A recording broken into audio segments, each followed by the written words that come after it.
મારું નામ ખીમસુરિયા મનીષ રમેશભાઈ છે. હું જામનગર રહેવાસી છું. રાજકોટ ત્યાં ગેમ ઝોનમાં TRP ગેમ ઝોનમાં જોબ કરતો હતો અને ત્યાં અચાનક વેલ્ડિંગ કામ થવાથી આગ લાગી. સામાન્ય આગ હતી ત્યાં અને ત્યારે આગ એવી ભયંકર થઈ ગઈ કે બચવાનો કોઈ ચાન્સ જ ન રહ્યો. બધાથી પહેલાં મને જ ખબર પડી કે આગ લાગી ત્યાં. એટલે આગ લાગીને તેના મેનેજર, સુપરવાઇઝર અને મારે સિનિયર અને ઓનર બધાને મેં જાણ કરી કે આવી રીતના આગ લાગી. એટલે આગ લાગવાથી રાહુલભાઈ રાઠોડ તેના મેનેજર છે, ઓલો મેનેજર શું ત્યાંના ઓનર છે, તેને મેં વાત કરી કે આવી રીતના આમ છે. અમે લોકો બચાવવા ગયા આગને. એટલે આગ એટલી સામાન્ય હતી કે બચવાનો કોઈ ચાન્સ ન રહ્યો, કે તોય અમે ટ્રાય કરી એમ કે આગ બુઝાવવાની.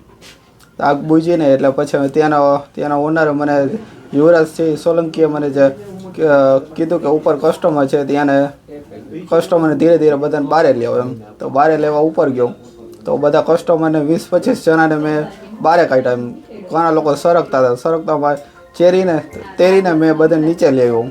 એટલે બધા એટલું આમ કામ કરતા એમ આગ એટલી ભયાનક થઈ ગઈ કે એમ મારે નીચે ઉતરવાનો કોઈ રસ્તો ન રહ્યો એમ. કે રસ્તો એક જ હતો, આગળ પાછળ બહાર જવાનો, અંદર આવવાનો. એના કારણે આગ એટલી ભયાનક થઈ ગઈ, બધું સળગી ગયું.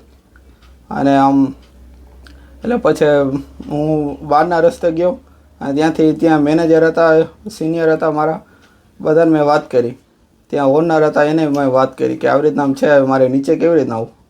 એટલે ત્યાંના યુવરાજસિંહ સોલંકી અને એ ત્યાંના ઓનર છે એ અને રાહુલભાઈ રાઠોડ, એમને મેં વાત કરી, ત્યાંના ઓનર છે, કે હવે મારે નીચે કેવી રીતના આવું.